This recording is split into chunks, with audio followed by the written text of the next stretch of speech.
Ever wondered how family offices really work? It may sound like all balance sheets, tax code, but the real interesting stuff is the family dynamics, the people, and the emotions behind it. I'm Surabhi Marwa. I'm a partner with EVA India. I co lead private client services.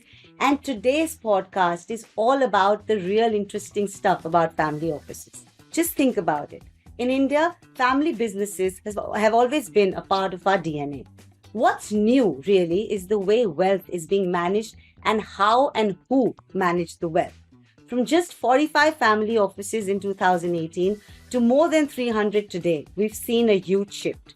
Families are not content with just preserving wealth. They are diversifying, and like how. It's into private credit, private equity, venture capital, and they're writing constitutions, they're making trusts, they're looking at interesting strategies, they're looking at next gen coming in, they're looking at women coming in, women who are very bright and really know how to multitask as well. The recent Indian Family Office Playbook, a joint playbook by Eva and Julius Bayer, shows us some fascinating trends, tax laws and cross-border rules that keep everyone on their toes. Governance and succession are a big one, and we also have people really thinking about diversification. Not only that, there's also the whole challenge, the human side, the emotions like that I talked about, the fresh perspectives, the talent that's coming in.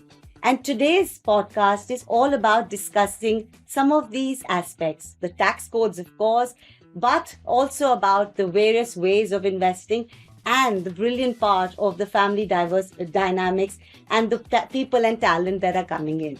And who better to join me today than Umang Papneja, CEO of Julius Bayer India. He has a bird's eye view of all global families and their journeys. He's got decades of experience. He looks very young, but he still has decades of experience with family businesses, governance, and legacy planning. We have a very pretty and young lady joining us today, Shagun Baid Jain. She's the co-founder of Baid Tech Ventures, and she's going to talk about her very lived experience with setting up and managing her own family office.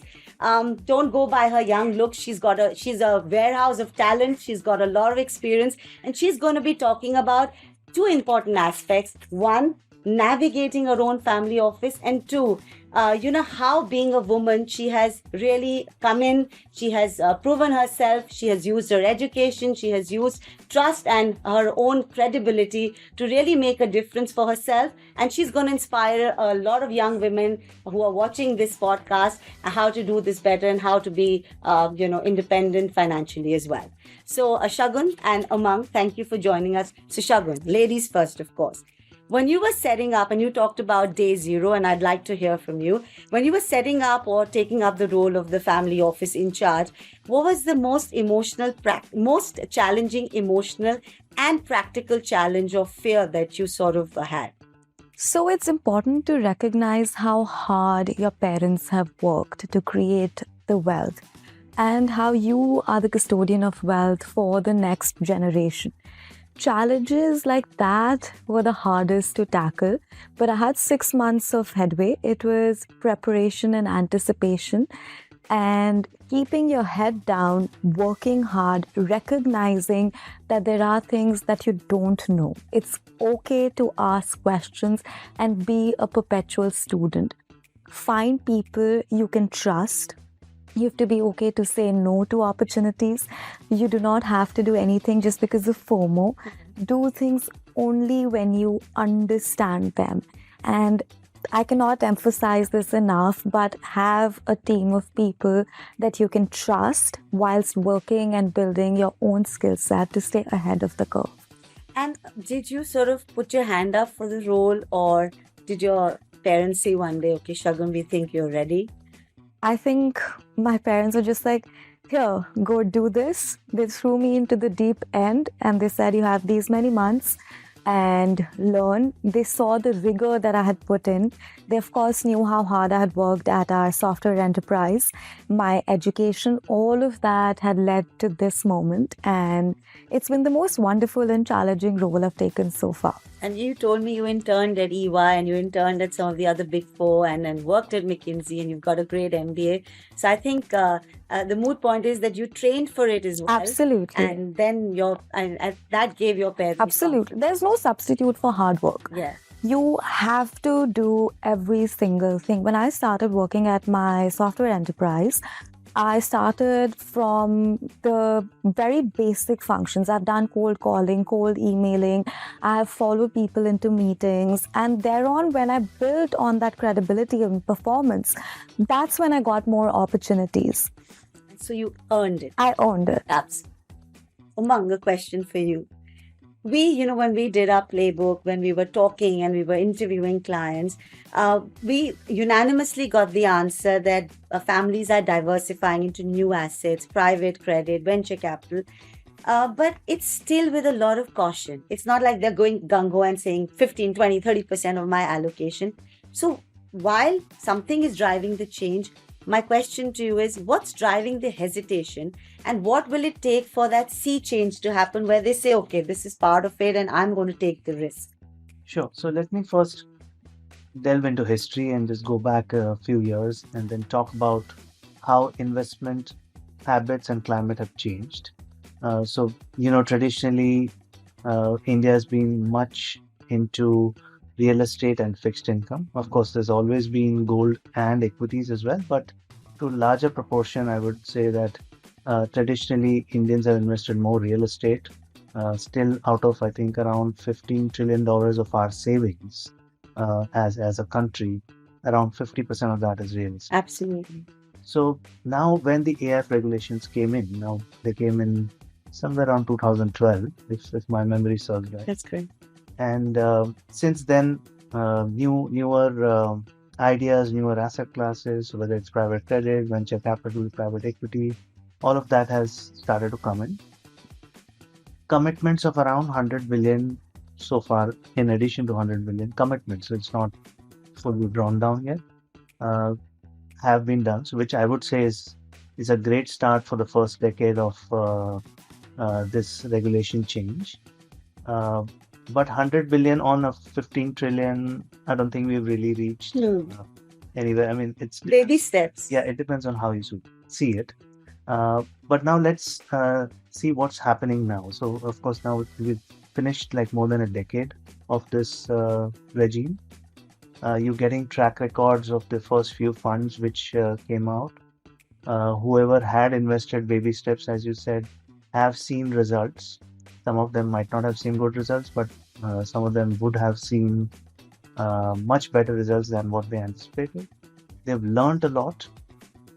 Second thing, what probably people went slow or clients went slow would be because of the due diligence complexities.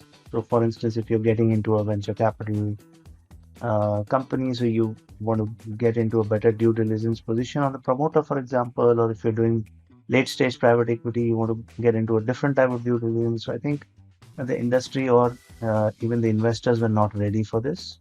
So that is significantly changing with a lot of experts coming in. Most importantly, and which will drive the change, is there's an intergenerational transfer of wealth. Absolutely. Of more than $1 trillion expected in the next few years in India. Yeah. Which I think, because the next generation understands alternates, I mean, that's my view, better than the previous generation. They're also more risk averse or whatever, or less risk averse. Well, maybe more gutsy, if I can say. More gutsy. Yeah. And I think that's going to drive the next phase of growth. So if you would say, would this industry keep compounding? I think the answer is yes. So another question for you. Since there is an absolute change or expected change from the traditional, when you're looking to change strategies or when you talk to your next team, the team below you, what's the kind of change you see in them when they're looking at talking to their clients?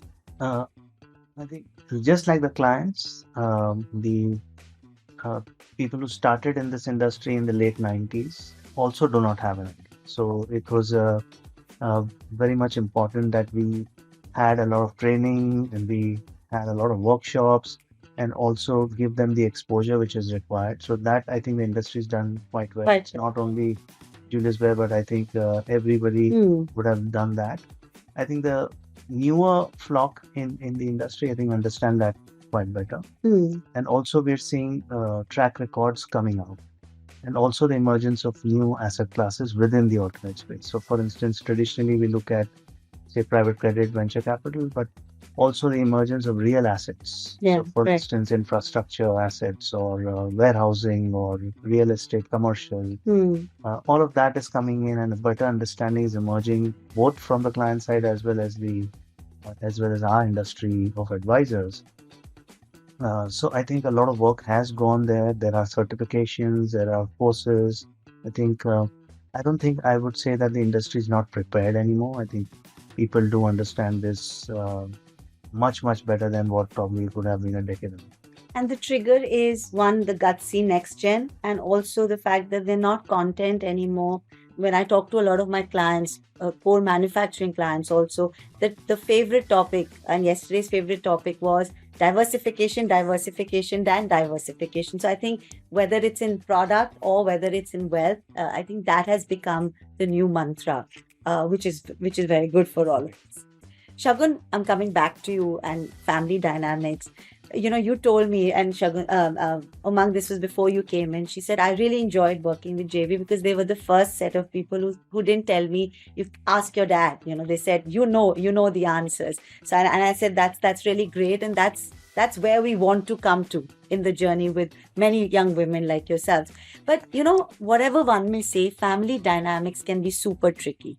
And so you need to balance the need for structure and also maintain harmony. So you may have tough calls to take and, calls which may not align with others, but because you're in charge, you have to take calls, but you don't want to rock the boat. Yeah. So how do you think you want to manage that, or how have you managed it? So when you're working in